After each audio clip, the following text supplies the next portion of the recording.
Assalamualaikum warahmatullahi wabarakatuh. Yang terhormat Bapak Muhammad Kodri Alfairuz selaku dosen pengampu mata kuliah metodologi penelitian.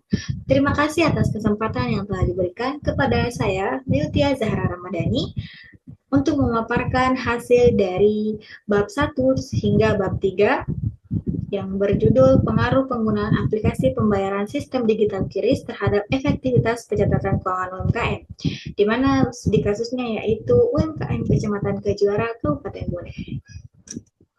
Yang pertama, bab 1 pendahuluan, di mana untuk latar belakang dari penelitiannya itu yaitu bagaimana perkembangan teknologi digital saat ini mendorong perubahan besar dalam sistem pembayaran, termasuk peralihan dari pembayaran tunai menjadi non-tunai yang berbasis aplikasi. Yaitu salah satu inovasi yang ada di Indonesia saat ini yang telah dikembangkan oleh Bank Indonesia, yaitu adalah penggunaan QRIS dengan tujuan untuk memudahkan, menyatukan, dan mempercepat transaksi digital, yang kemudian membantu pelaku usaha termasuk UMKM dalam meningkatkan efisiensi transaksi pencatatan keuangannya. Namun demikian, beberapa pelaku UMKM masih terbatas atas pengetahuan dan kesiapannya dalam menggunakan sistem pembayarannya ini, termasuk bagi UMKM yang keuangan internalnya, pengelolaan keuangan internalnya masih terbatas, dan daerah di mana tingkat digitalisasi rendah, salah satunya dilihat pada Kecamatan Kejuara, Kabupaten Bone.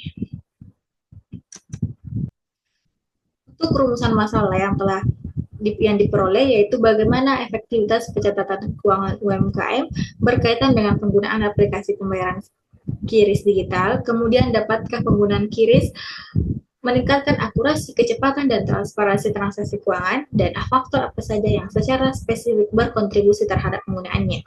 Untuk tujuan penelitian yang dapat diperoleh yaitu menganalisis pengaruh penggunaan QRIS terhadap efektivitas pencatatan keuangan UMKM, mengetahui sejauh mana QRIS meningkatkan ketepatan, keteraturan, dan transparansi pencatatan keuangan UMKM, dan mengidentifikasi kendala apa saja yang mungkin dihadapi UMKM dalam penerapannya. Sementara untuk manfaat yang dapat diperoleh, ada manfaat praktis dan manfaat teoritis, di mana penelitian ini tidak hanya memberikan kontribusi pada perkembangan ilmu akuntansi, manajemen teknologi, tetapi juga memberi manfaat bagi pihak-pihak yang terkait atau yang terlibat termasuk UMKM. Untuk bab 2 tinjauan pustaka dan kerangka berpikir, di bagian tinjauan literatur ada sistem pembayaran digital yang merupakan mekanisme transaksi keuangan yang dilakukan secara elektronik dengan memanfaatkan jaringan internet dan penggunaan perangkat digital seperti handphone dan komputer ataupun komputer. Yang kedua adalah efektivitas pencatatan keuangan yang diartikan sebagai kemampuan sistem pencatatan dalam menghasilkan laporan keuangan yang akurat.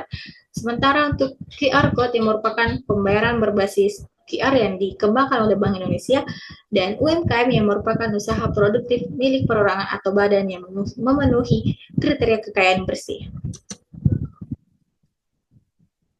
Selanjutnya untuk bagian penelitian terdahulu, ada 4 penelitian terdahulu yang berkaitan dengan penelitian ini, yang dapat disimpulkan bahwa masih terdapat kesenjangan penelitian, yaitu belum adanya yang secara spesifik meneliti pengaruh penggunaan QRIS tersebut. Sehingga penelitian ini diharapkan untuk mengisi celahnya dengan memberikan bukti empiris mengenai bagaimana perangkat QRIS berkontribusi dalam meningkatkan ketepatan, kecepatan, keteraturan, dan transparansi. Selanjutnya untuk kerangka konseptual dapat dilihat bagaimana kemudian penggunaan sistem pembayaran digital QRIS yaitu variabel X mempengaruhi variabel Y, efektivitas pencatatan keuangan yang terdiri dari keteraturan pembukuannya, ketepatan transaksi, dan transparansinya yang diukur melalui analisis pendapatan kuantitatif, di mana kedua variabel ini memiliki keterkaitan antara penggunaan QRIS yang memberikan kemudahan dan sedangkan untuk efektivitas pencatatan keuangan dapat meningkatkan transparansi serta mempercepat proses pencatatannya. Untuk hipotesis dapat kita lihat untuk H1-nya atau variabel X-nya itu adalah penggunaan QRIS yang berpengaruh positif terhadap efektivitas pencatatan keuangan UMKM, di mana semakin seringnya digunakan maka semakin efektif pula ia terhadap proses pencatatan keuangan, yang menjadi H2-nya atau variabel Y-nya efektivitas pencatatan yang menggambarkan seberapa baik proses pencatatan transaksi ini dilakukan oleh UMKM. Selanjutnya untuk bab 3 terkait dengan metode penelitian.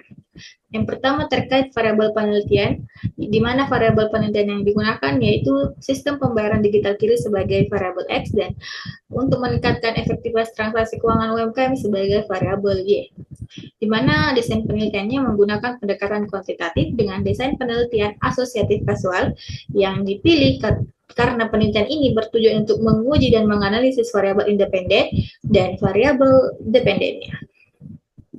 Dapat dilihat pada kerangka desain penelitian, digambar bahwa akan diperoleh dulu jenis datanya, jenis data dan sifat penelitian, populasi dan sampel, hingga teknik pengumpulan datanya.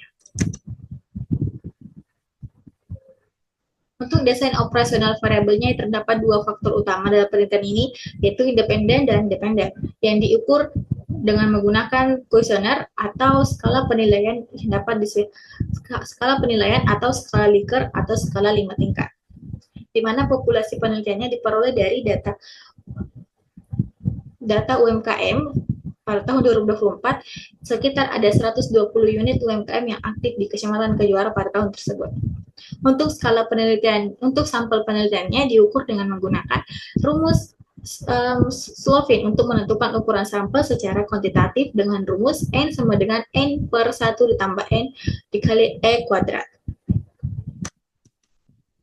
Nah, jika apabila di UMKM Kejuara itu populasinya ada 120, sehingga sampel yang diperoleh adalah 55 responden. Sedangkan untuk teknik analisis data dalam penelitian ini menguji hipotesis yang telah diajukan menggunakan analisis statistik. Analisis data dalam penelitian ini dilakukan dengan menggunakan analisis statistik inferensial dan deskriptif, di mana deskriptif ini digunakan untuk menggambarkan karakteristik responden dan variabel penelitian, sedangkan statistik inferensial digunakan untuk menguji hubungan antara variabel independen dan variabel dependen. Ada juga uji asumsi klasik dengan uji normalitas, multikolinearitas, heteroskedastisitas, dan uji hipotesis di mana terdapat uji T dan uji koefisien determinasi atau R-square. Ada analisis statistik deskriptif, analisis regresi linear, dan uji validitas dan reliabilitas. Baik, itu saja dari saya terkait penjelasan bab 1 hingga dengan bab 3. Jika ada kekurangan dan salah kata, saya mohon maaf. Terima kasih.